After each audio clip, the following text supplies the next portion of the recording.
Você costuma demonstrar força, como você disse, eu sou uma rocha. Mas você teve momentos que você chorou sozinha, você teve momentos que de medos escondidos que ninguém viu. O que ninguém vê atrás dessa mulher forte aí que demonstra fortaleza para todo mundo. O que ninguém vê é às vezes que eu tô chorando, que eu choro sozinha, às vezes que eu quero é, ser forte e não consigo, às vezes que eu tenho os meus medos e eu não tenho forças para superá-los. São esses momentos aí que só Deus vê, a minha intimidade com Ele, os momentos da minha fraqueza que eu não demonstro para ninguém, para os momentos da minha vulnerabilidade, a minha fragilidade, os momentos que eu tô sensível, que eu quero chorar, que eu quero desabar, que eu quero, sabe, assim, que eu não tô em mim aquele momento que só Deus entende aquele momento, sabe? Dessa forma assim que eu me sinto. Entendi. Você poderia nos contar o que aconteceu antes da cirurgia? Que você disse pro seu filho se você não voltasse, você amava ele.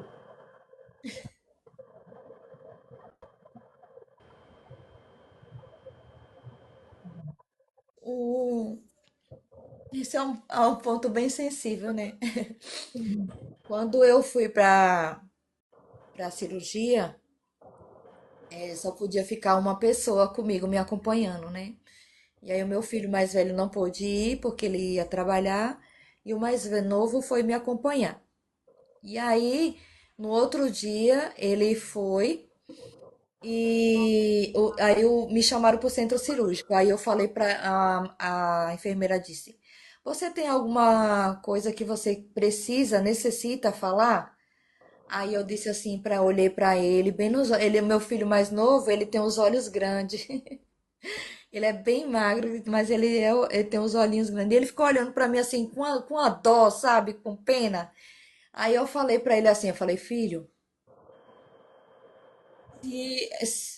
se a mãe não voltar, você lembra que eu te amo. E fala pro seu irmão também, porque eu falo para eles todos os dias, mas nesse dia em si específico, eu falei para ele, eu disse, fala pro seu irmão que se eu não voltar, eu amo vocês. E fui pro centro cirúrgico. E lá aconteceu assim algo extraordinário para mim. Porque quando você vai para um centro cirúrgico, você não tem a certeza que você vai voltar. Você tem a certeza que você está indo e que você quer voltar, mas não necessariamente você vai voltar, né? Em alguns casos não voltam, em outros, a maioria, 90% voltam, né? Graças a Deus. E aí, lá no centro cirúrgico, o médico veio falar para mim. Você sabe qual é o procedimento? Aí eu falei para ele qual era o procedimento, que eu já sabia. Aí fui pro centro cirúrgico. Lá uma moça, que era médica também, ia fazer a cirurgia junto com ele. Ela perguntou para mim. O anestesista já estava pronto para aplicar a anestesia e ela falou assim para mim: "Você sabe quem vai te operar?"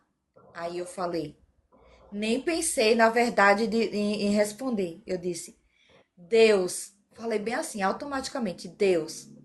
Aí ela, tomou aquele susto. Ela disse, como assim? Aí eu falei, as mãos do Senhor estará sobre as mãos do doutor Antônio Carlos, que é o meu médico cirurgião. Aí ela falou, eu também vou operar junto com ele. Eu falei, e sobre as suas também, porque é ele quem dá a última palavra. Aí ela disse, nossa, que coisa sensacional. Ninguém nunca falou isso nas minhas cirurgias. Eu falei, pois então tem a primeira vez. As mãos do Senhor estará sobre as suas mãos e sobre as mãos do doutor Antônio Carlos. E aí eu acordei depois da cirurgia e fiquei muito feliz, por quê? Porque Deus me deu a rica oportunidade de voltar. Mas esse momento foi muito frágil, eu estava muito fragilizada. Eu não consegui dormir, mesmo tomando os remédios que eles dão lá para a gente relaxar à noite. Eu não consegui dormir, eu fiquei acordada, porque eu estava muito ansiosa, com medo, é um misto de emoções. E eu não consegui dormir de jeito nenhum, dormi na anestesia. E foram minhas últimas palavras no centro cirúrgico. Você havia me dito que no hospital, acho que é essa moça que você se refere, que é uma moça desconhecida, que ela disse que esse mal não era para morte. Fala um pouquinho. Exatamente. Com 7 dias após cirúrgico, já tinha acontecido isso no centro cirúrgico. Após 7 dias eu voltei para o retorno, né? E lá é um hospital muito cheio, muito lotado, então você tem que, quem está operado anda lá toda devagarzinho e com prudência para não se se machucar. E aí eu peguei e falei assim, filho, vamos sentar no último banco, porque assim não corre o risco de ninguém me atropelar e bater em mim. Aí ficamos lá sentados. Uma mulher que eu nunca vi, ela chegou lá e estava falando com outra mulher em um outro corredor. E eu tava vendo, porque da onde eu tava, dava para ver ela conversando com essa outra pessoa. E ela falava igual criança. Sabe criança dengosa? A mesma coisa ela falava a voz. Aí ela chegou e tava muito cheio, gente em pé, gente sentada, e eu tava bem próximo do banheiro, escondido de todo mundo. Não tinha nem como ela me avistar de longe. Aí ela veio na minha direção e falou comigo, ela me perguntou. Ela disse: "O que que você tem?" Aí eu falei: "Eu operei", mas não falei de quê, né? Só falei: "Eu operei". Aí ela disse assim: "Você operou? Pois esse mal que estava sobre você não é para a sua morte, mas para que o nome do Senhor seja glorificado." Aí eu falei: "Eu vejo Deus em todos os detalhes." Foi o que eu respondi para ela. Aí meu filho ficou olhando assim, sem entender, né? Aí eu falei para ele: "Filho, antes de eu vir para cá, eu orei ao Senhor e eu pedi orientação para que Deus colocasse alguém para falar comigo. Essa mulher, ela não me conhece, eu não conheço ela. E tem muitas pacientes oncológicas aqui. Ela veio falar comigo. Então Deus usou a boca dessa mulher para falar comigo." E, e aí eu até citei, né? Quando Balaão, Deus usou uma mula para falar com Balaão, né? E até eu falei para ele, eu falei assim, ó, se Deus usou uma mula para falar com Balaão, por que não usar uma mulher para falar comigo, né? E ela, essa moça, essa mulher, ela estava acompanhada de um homem que eu não sei o que que era dela, se era parente ou se era primo ou irmão. Eu sei que depois ela falou, ela voltou a falar normal, como igual a gente está conversando aqui, com a voz normal de adulto. E eu fiquei observando aquilo ali. E eu falei, oh Deus, o Senhor falou comigo. Então, naquele momento, eu fui visitada pelo Senhor. Ele usou pessoas para falar comigo que aquele mal que tinha passado sobre mim não era para a minha morte, mas para que houvesse crescimento espiritual sobre a minha vida. Deus, ele é bom. Então você acredita que foi Deus que usou aquela mulher para falar com você? Acredito, eu creio. Eu creio que foi. Eu creio. Porque, Rose, foi uma coisa natural, não foi algo forçado, que a pessoa causa aquela situação, sabe? Eu estava em um local totalmente diferente do dela e ela veio na minha direção falar diretamente comigo. Então, eu pedi para Deus confirmar se aquilo que eu estava passando, porque eu ia passar no retorno, né? E eu estava com medo do resultado da biópsia, que faz uma biópsia depois que você sai do centro cirúrgico. E aí, quando ele falou assim: "Não, você está ótima. Você está ótima, mulher. Só tem que levantar esse braço, não pode ficar com o braço para baixo o tempo inteiro que vai atrofiar. Mas isso foi algo assim muito extraordinário essa mulher ter falado comigo, porque eu não estava esperando, não foi nada programado. Eu só tinha pedido para Deus e pronto. Foi isso. Eu também acredito que tenha sido Deus, porque Deus ele fala numa mensagem do ônibus. No, você olha para o lado, às vezes tem um anunciado no anúncio, versículo bíblico. Às vezes uma pessoa que morador de rua fala com você, você não imagina. Mas tudo é Deus. Deus ele fala, ele usa a criança para falar com a gente. Então eu Exatamente. também acredito sim, que ele falou sim com você. E eu também, eu creio que foi. É. Agora vamos falar sobre as ocofrendes. Ah, Como foi conhecer elas? Através da live da Ju, né?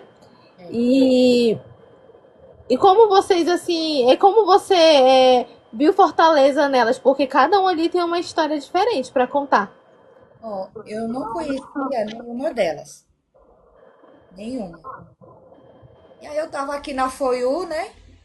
Olhando, porque no meu tratamento eu não tive isso. Eu não tive essa rede de apoio das oncofrentes porque eu não conhecia nenhuma delas. Elas não aparecia para mim. Então eu passei o meu tratamento praticamente sozinha e Deus, né? Pedindo ali a orientação do Senhor, porque as pessoas continuaram suas vidas, né? A mulher do meu tio, quando ela saía do serviço que eu estava cirurgiada, ela ia lá em casa fazer a comida para mim e o café. Mas ela tinha que trabalhar, que ela trabalhava à noite. Então ela não podia ficar de companhia comigo, né? Os meus filhos também trabalhavam à noite. E aí, esse ano, eu estava aqui na Foiô e vi um vídeo da Ju, porque eu já seguia, eu já assistia vídeo de umas outras pacientes oncológicas, mas não eram pessoas assim populares, eram pessoas famosas, né? Na rede. E aí a Ju apareceu, eu fiquei assistindo, né? E aí ela mandou, falou, a Fernanda também estava na live dela.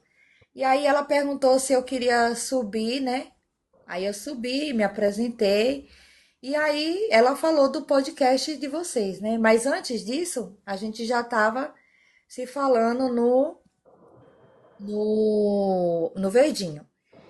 A Fernanda me colocou no grupo, e aí sempre que tava, a Ju estava online, eu entrava, ou a Fernanda. E é muito importante o apoio das oncofriendes, porque elas são delicadas, elas são sensíveis, elas choram junto com você, elas riem junto, elas soltam piada, tá? Uma triste, a outra vai lá e solta uma piada para você sorrir.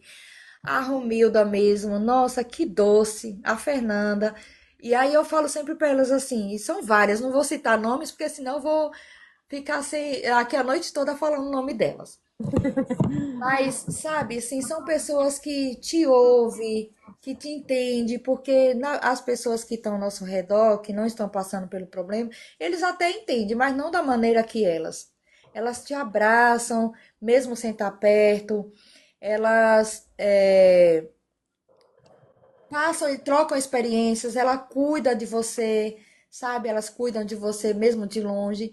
E eu falo sempre assim, ai, por que que eu não conheci vocês em 2024, quando eu comecei o meu tratamento, né? Mas eu também tive uma rede de apoio muito boa, não posso reclamar que a minha rede de apoio foi muito boa. Teve pessoas que eu nem imaginava que iriam passar esse momento comigo e passaram, né? A minha família também, meus irmãos que tiveram perto de mim, a Claudinha, que eu amo, que eu conheci ela agora recentemente, eu amo. Então, são assim, a Bíblia fala, né, que tem pessoas que Deus não que a gente não conhece. Deus nos apresenta. E eu creio que nesse momento, Deus me apresentou a Ju para através dela eu conhecer as outras meninas, né? Deus, ela foi um canal de bênção para mim. E eu só tenho que agradecer, né, a cada uma delas pelo carinho, pela paciência, pelo cuidado, né? Para mim, cada momento que eu tô com elas é muito importante. Eu vejo hoje em dia, depois do câncer, é, ao meu amigo Dinei. Obrigada, Dinei. Eu vejo a vida hoje de uma outra forma. Antes, eu ficava muito focada em agradar as pessoas, sabe? Em caber no mundo das pessoas. Hoje não. Hoje eu procuro estar com as pessoas que realmente querem estar comigo, fazem questão, gostam de mim, que são recíprocas, são essas pessoas que hoje eu levo para minha vida, né? E foi um conselho também da minha psicóloga, né? Que ela falou para mim que nessa fase que a gente está passando, nós temos que ser 60% egoísta, mas não egoísta na questão de querer tudo para si, é a questão de você se priorizar. Se priorizar, a questão da prioridade ser sempre você em primeiro lugar, entendeu? Então, eu aprendo muito com elas todos os dias. Tem dias que eu não estou bem, porque a medicação que a gente toma é muito. O tratamento não acabou, gente, não acabou. Você ainda tem mais 5 anos aí de jornada. E são momentos que tem dias que a gente tá bem, tem dias que a gente não tá, tem dias que a gente chora, tem dias que a gente sorri e uma segura a mão na outra. É o que eu falo, é muito importante segurar na mão do outro. Perfeito, perfeito. Só cortando aqui rapidinho, é Patrícia. Patrícia, manda mensagem para essa minha conta aqui. Só me manda um oi lá, tá? Tu me abraça que depois eu te respondo, tá bom? Aqui eu vi que você fala da sua remissão, é isso? Isso, Você tá na parte da remissão. exatamente. E, e aí prestes a ser vó. Eu acho que é uma sensação, deve ser um sentimento maravilhoso, porque minha mãe diz que quando a gente é vó, ela fala porque ela é vó, né? É mãe Aham, duas vezes. exatamente. É mãe duas vezes. Eu imagino que você deve estar muito feliz por esse momento. Você ainda está lutando, mas creio que você já está curada, já está vencendo isso. É que nem acho que foi a Vivi que falou que o câncer tem ela, mas ela não tem um câncer. É Exatamente. tipo isso, eu acho que isso virou um bordão, né? Ele, Aham, ele me tem, mas eu não tenho ele, porque é aquilo, eu não nasci com isso, então ele não é, ele não faz parte da exatamente. minha vida. Ele não é meu. Exatamente. Então, quando ela falou isso, eu achei uma frase muito forte que até eu fiquei assim, né? A gente pode usar para vários tipos de adjetivo, não só para essa doença, mas para qualquer outra coisa. Não é meu, não me pertence, então não é meu, não faz parte de mim. Exatamente. Só tá em mim, mas não é meu. Então quer dizer que Deus permitiu, que Deus mexeu com a estrutura, mas não é para morte. É só para Exatamente. mostrar que Ele é Deus, para mostrar que sim, nós temos que se apegar a Deus. E, e qual é esse seu sentimento agora de ser vó, de estar assim nessa parte da remissão, do CA? Deve estar um misto de emoções, né? E eu acho que isso é um gás a mais, assim, uma fortaleza a mais para você. Eu quero viver. Agora eu quero viver mesmo, porque vai vir um neto ou uma neta, não sei ainda. Fala um pouquinho pra gente aí. É um menino, é Arthur. Ah, menina. Eu fiquei muito feliz, né, com a notícia. Até então, meu filho tem 26 anos e não tem filho, né? O mais novo também não tem. E aí tá vindo aí o Arthur para alegrar a minha vida e a vida de todo mundo. Eu tô muito feliz. E aí, o câncer, na verdade, assim, são as pequenas coisas que fazem a gente se curar, né? Eu agora estou em remissão, que eu só faço acompanhamento médico a cada 6 meses, né? Faço os exames. E a minha irmã escreveu: quando confiamos em Deus, tudo é possível, basta crer. Verdade, irmã.